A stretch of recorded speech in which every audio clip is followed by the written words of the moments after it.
It is time now for football chatter on Kansas Sports Chatter. Our guest today to help us out with some of that scouting is going to be Wade Cargile. He is with Prep Redzone Kansas, one of their scouts. Hey, Wade, appreciate you jumping back on the podcast. I know, let's get right into it because you have a big matchup that you watched last Friday, but also you wanted to highlight some of the quarterbacks that you've been watching and have really kind of stuck out to you. You bet. You bet. Thanks for having me on, Cole.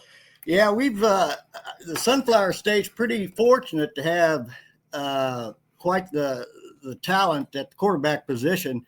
In the Wichita area in particular, we've got some really, really good players.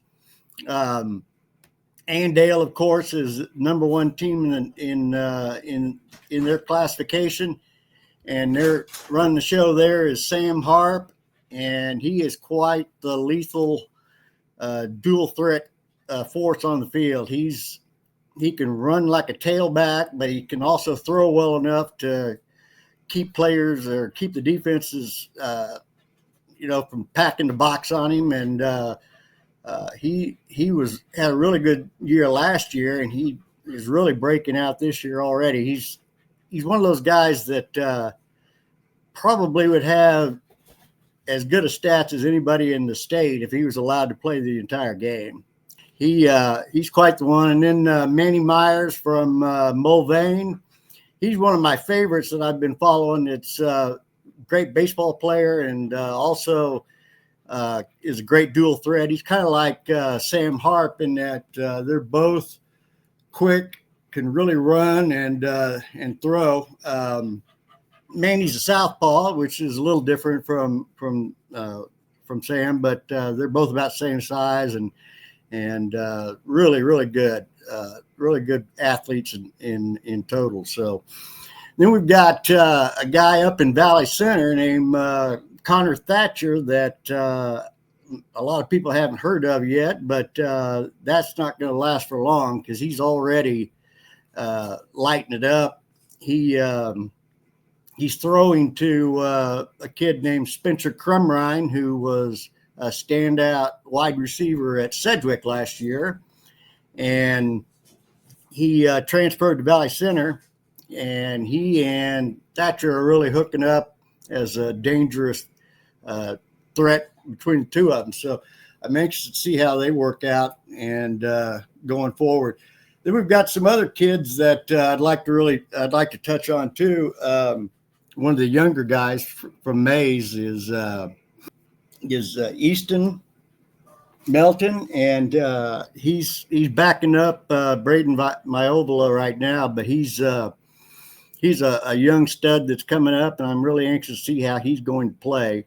Quite a few others that I'd like to get into, but I need to block off a little bit of time because I want to talk about the Maize Derby game here in a little bit. So. Yeah, I mean, you look at that matchup from Friday. I mean, that was a huge game. You talk about two big powerhouses going at it, especially the way Maize is playing exceptionally well. Derby's always there as well. Like, who are some of the players that stood out to you in the game? And you look across that front line on the offense, you've got Maxwell, you've got Goebel, who's a good guard, and you've got Arias Finley, who's a really top-notch running back. He's been doing it ever since he was a freshman. Max Robinson, who I mentioned, Kalen Scarth, Weston Jackson, all on the offense of the line. They've got a really stout offensive line. And then on defense, they lost some talent. They picked up a couple of really good transfers that I want to touch on, but Dalton Hornback as a defensive end hybrid linebacker is back. He was an all-state player. Houston Bolin in the middle on the defensive line. He's going to be a stud. But on Maize, I'm really, like we were talking about a little earlier, Cole, I'm really impressed with Maize. They, when I looked at their, I did an article on their defense, and I went back and looked at, one of the things I like to do is look at how many tackles are returning from a defense. How many, you take out the seniors and then you say, okay, how many are coming back? And Maize had like almost 75% of the tackles that they made last year coming back. and they're loaded on defense and offense. But defense, they go Render Hada is a defensive end that is really an up and comer. Peyton Norwood's a defensive tackle in the middle who's been playing lights out. And then probably the strength of the team is the linebackers. They've got Drake Blasey and Hunter Jennings have been leading the team in tackles the last 2 years. And then in the secondary, they've got 4 all-conference guys. Vincent Rojas is just committed to the Air Force Academy. He's a standout wrestler.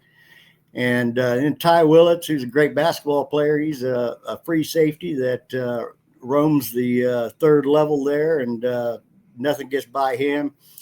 And Scotty Hadley is a great, strong safety that he comes up and delivers a blow. And then on the offensive side, they've got, of course, the great Braden Maiova.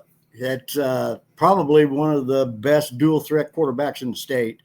Really been impressed with his skills. I mean, when you're 6'4", 6'5", 210, you're an all-state basketball player. You run like a tailback. You've got flawless throwing motion.